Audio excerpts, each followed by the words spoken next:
ഡാർവിനും Galton.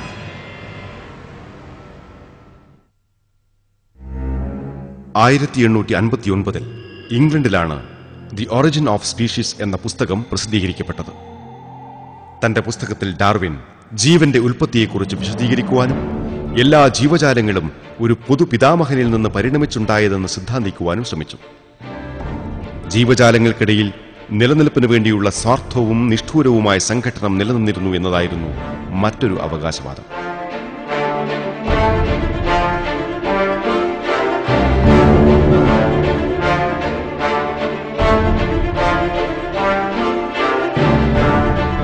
അദ്ദേഹത്തിന്റെ പുസ്തകത്തിന്റെ പേർ ഈ ധാരണകൾ വ്യക്തമാക്കുന്നുണ്ട്. പുസ്തകത്തിന്റെ പേർ ഇങ്ങനെയാണ്: പ്രകൃതി നിർദ്ധാരണം വഴിയുള്ള ജീവിവർഗത്തിന്റെ ഉൽപ്പത്തി അഥവാ ജീവന്റെ നിലനിൽപ്പിന് വേണ്ടിയുള്ള ഉന്നതവർഗത്തിന്റെ സംരക്ഷണം. ഡാർവിന്റെ മറ്റൊരു പുസ്തകമായ ദ ഡിസെന്റ് ഓഫ് മാനിൽ വംശീയതയാണ് മുഴുക്കെയുള്ള ഉള്ളടക്കം. അദ്ദേഹത്തിന്റെ കാഴ്ചപ്പാടിൽ ചില വർഗങ്ങൾ മറ്റു ചിലതിനെ അപേക്ഷിച്ച് പരിണാമം പ്രാപിച്ചിരുന്നു. ഏഷ്യക്കാരും തുർക്കികളും കറുത്ത വർഗക്കാരും ഏകദേശം മനുഷ്യക്കുരങ്ങുകളുടെ അതേ നിലയിലായിരുന്നു. മാത്രമല്ല, പരിണാമ നിയമമനുസരിച്ച് അശക്തരായവർ ഭൂമിയിൽ നിന്ന് നീക്കം ചെയ്യപ്പെടും. തന്റെ പുസ്തകത്തിന്റെ ആദ്യ അധ്യായങ്ങൾ മൃഗങ്ങളുടെ പ്രസവവുമായി ബന്ധപ്പെട്ട വിഷയത്തിന് അദ്ദേഹം നീക്കിവെച്ചു. ഉൽപാദനശേഷി കൂടിയ ഇനം കുതിരകൾ ഉണ്ടാകുവാൻ തികഞ്ഞ ആരോഗ്യമുള്ളവയെ മാത്രമേ ഉൽപാദന പ്രക്രിയയെ അനുവദിക്കാവൂ എന്നും ഇത് കീഴ്പോട്ട് തലമുറകളായി തുടരേണ്ടതുണ്ടെന്നും അദ്ദേഹം എഴുതിവെച്ചു. ദ ഡിസെന്റ് ഓഫ് മാൻ എന്ന പുസ്തകത്തിൽ ഒരു പടി കൂടി കടന്ന് ഈ രീതി മനുഷ്യരിലും പ്രാവർത്തികമാക്കാമെന്ന് അദ്ദേഹം അഭിപ്രായപ്പെട്ടു.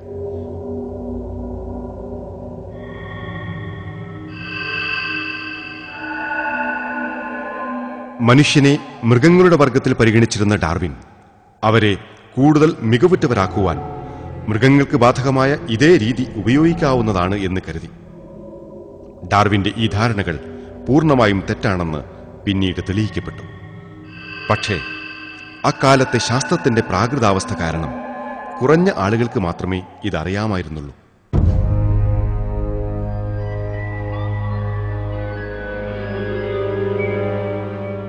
അതേ സമയത്താണ് ഡാർവിന്റെ തീവ്ര ഭക്തനും അനുയായിയുമായ ഒരാൾ ഉയർന്നു വന്നത്. ഇത് ഡാർവിന്റെ അനന്തരവനായ ഫ്രാൻസിസ് ഗാൽട്ടൺ ആയിരുന്നു.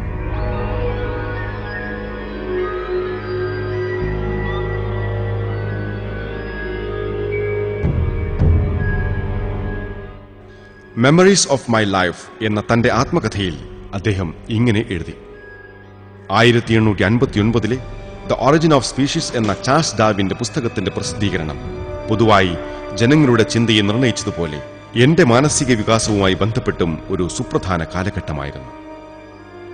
ഒറ്റയടിക്ക് അത് ചില തടസ്സവാദങ്ങളുടെ തീവ്രത നശിപ്പിച്ചു. മാത്രമല്ല, ആധുനിക ശാസ്ത്രം ആധികാരികമല്ലെന്ന് മറുവാദമുന്നയിച്ച ചില പ്രാചീനരായ അധികൃതരുടെ വാദമുഖങ്ങൾക്കെതിരെ വിപ്ലവത്തിന്റെ രോഷം പടർത്തുവാനും അത് സഹായിച്ചു. ഗാൽട്ടൺ കരുതേച്ച് കാണിക്കാൻ ശ്രമിച്ച ആശയങ്ങളായ തെളിവില്ലാത്ത തടസ്സവാദങ്ങളും പ്രാചീന അധികൃതരും മതവ്യവസ്ഥയും വിശ്വാസങ്ങളുമായിരുന്നു.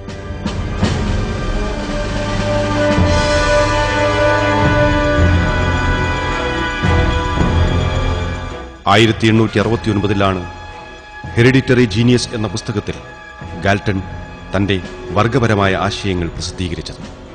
ഈ പുസ്തകത്തിൽ ഗാൽട്ടൺ മറ്റു രാജ്യത്തുള്ള ജനങ്ങളെ അപേക്ഷിച്ച് ഇംഗ്ലീഷുകാരുടേത് ഔന്നത്യമുള്ള രക്തമാണെന്ന ധാരണ നിലനിർത്തി. ഗാൽട്ടന്റെ വീക്ഷണത്തിൽ ഈ രക്തം സംരക്ഷിക്കുവാൻ ചില നടപടികൾ വേണ്ടിവരും എന്നും ഉണ്ടായിരുന്നു.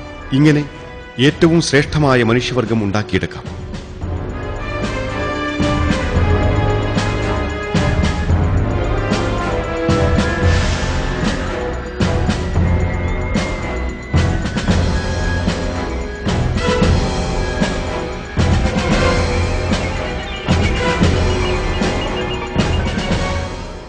ഈ വർഗാധിഷ്ഠിത പരിണാമ സിദ്ധാന്തത്തിന് ഒരു പേർ നൽകുവാൻ ഈ സിദ്ധാന്തം വർഷങ്ങൾക്ക് മുൻപ് പ്രാവർത്തികമാക്കിയ പാഗൻ സംസ്കാരത്തിലേക്ക് അദ്ദേഹം തിരിഞ്ഞു. ഇദ്ദേഹമാണ് യൂജനിക്സ് എന്ന വാക്ക് കൊണ്ടുവന്നതും ലോകമൊട്ടാകെ പ്രചരിപ്പിച്ചതും. ഗ്രീക്കിൽ ഇതിന്റെ അർത്ഥം ശ്രേഷ്ഠ പിറവി എന്നാണ്. ശാസ്ത്രലോകം വളരെ പ്രാകൃതാവസ്ഥയിലായിരുന്ന അക്കാലത്ത് യൂജനിക്സ് അഥവാ വർഗോന്നത ശാസ്ത്രം വളരെ പെട്ടെന്ന് ലോകമെമ്പാടും പ്രചാരം നേടി.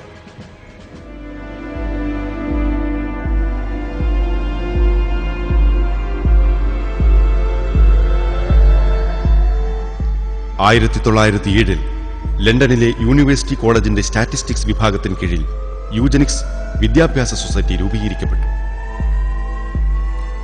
യൂജനിക്സ് സൊസൈറ്റി സമൂഹത്തിലെ എല്ലാ അംഗവൈകല്യം സംഭവിച്ചവരെയും വന്ധ്യംകരിക്കേണ്ടതുണ്ടെന്ന് അഭിപ്രായപ്പെട്ടു. രാജഭരണസമിതിയിലെ അംഗങ്ങളെയും രാജകുടുംബത്തെയും പ്രകീർത്തിച്ച സൊസൈറ്റി മറ്റു മനുഷ്യവർഗങ്ങളെ പരിഷ്കാരമില്ലാത്ത മൃഗങ്ങളോട് സമാനമായ വർഗമായി കരുതി.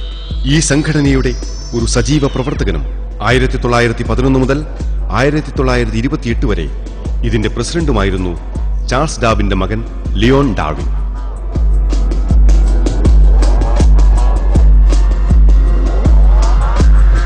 ബ്രിട്ടനു ശേഷം യൂജനിക്സ് അമേരിക്കയിലും പ്രചാരം നേടുവാൻ തുടങ്ങി. 1920കളിലും 30കളിലുമായി ഒട്ടേറെ പരസ്യകോലാഹലങ്ങൾ പരിണാമവാദികൾ ഈ വിഷയത്തിൽ അവതരിപ്പിച്ചു. അമേരിക്കയിലെ ഏതാനും സ്റ്റേറ്റുകളിൽ വന്ധ്യംകരണ നിയമം എന്ന പേരിൽ നിയമം തന്നെ കൊണ്ടുവന്നു.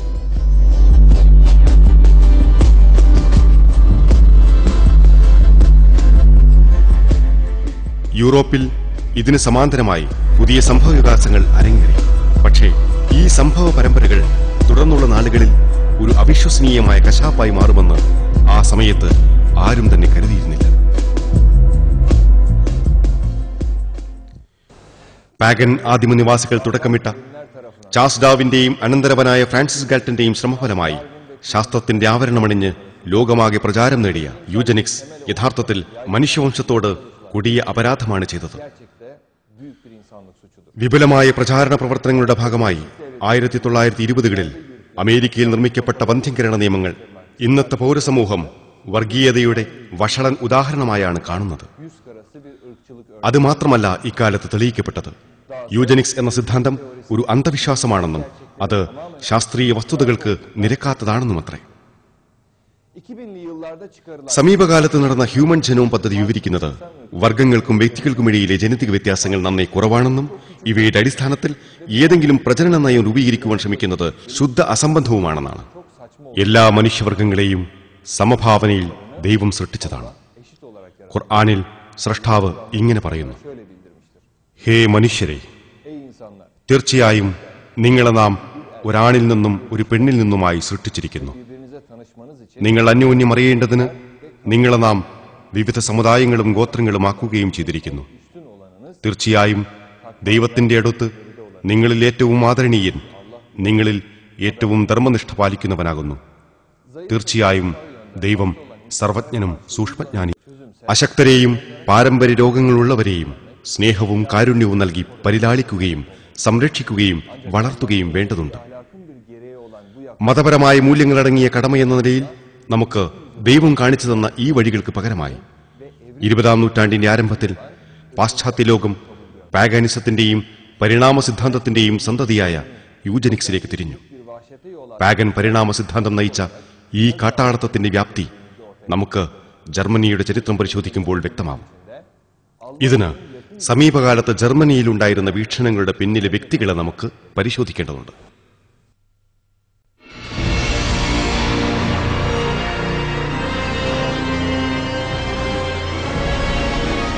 ഭീകരതയെ പ്രകീർത്തിച്ച ദുഷ്ടമനസ്സിന്റെ ഉടമ നീറ്റ്ഷെ.